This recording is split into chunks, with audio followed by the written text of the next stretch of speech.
नमस्कार शेतकरी मित्रांनो, आज आहे 20 मे 2024। मित्रांनो, गेल्या काही तासापासून काही जिल्ह्यांमध्ये ढगफुटी सदृश पावसाला सुरुवात झालेली आहे। मित्रांनो, पुढील 2 ते 3 तासामध्ये व दुपारनंतर आज मध्यरात्रीत व जोरदार स्वरूपाच्या पावसाची शक्यता आपल्याला आहे। ते पूर्ण आढावा आपण या व्हिडिओमध्ये घेणार आहोत। मित्रांनो, तुम्ही व्हिडिओ पाहताय परंतु चॅनलला सबस्क्राईब करत नाहीत व व्हिडिओला लाईक करत नाहीत, तर मित्रांनो आत्ताच चॅनलला सबस्क्राईब करा व व्हिडिओला लाईक देखील मित्रांनो नक्की करा।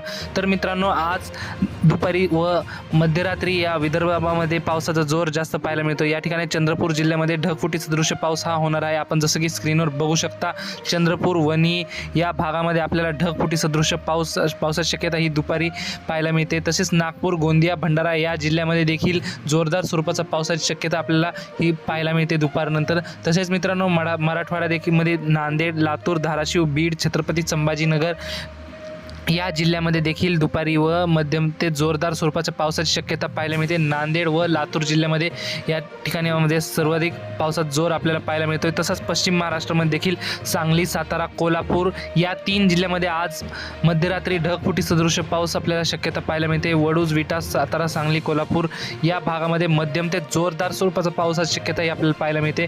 तसेच रत्नागिरी, रायगड, सिंधुदुर्ग, चिपळूण गेल्या काही तासामध्ये चिपळूणमध्ये तर ढगफुटी सदृश पाऊस झालेला आहे व आज मध्यरात्री व दुपारी देखील जोरदार स्वरूपाच्या पावसाची शक्यता आपल्याला पाहायला मिळते। पुणे जिल्ह्यामध्ये देखील पावसाची शक्यता पाहायला मिळते। छत्रपती संभाजीनगर, अहमदनगर, नाशिक या जिल्ह्यामध्ये आपल्याला मध्यम ते हलक्या स्वरूपाचा पाऊस आपल्याला हा पाहायला मिळतो। तर मित्रांनो, ही होती हवामानाविषयी छोटीशी माहिती आवडल्यास आपल्या चॅनलला सबस्क्राईब नक्की करा। धन्यवाद।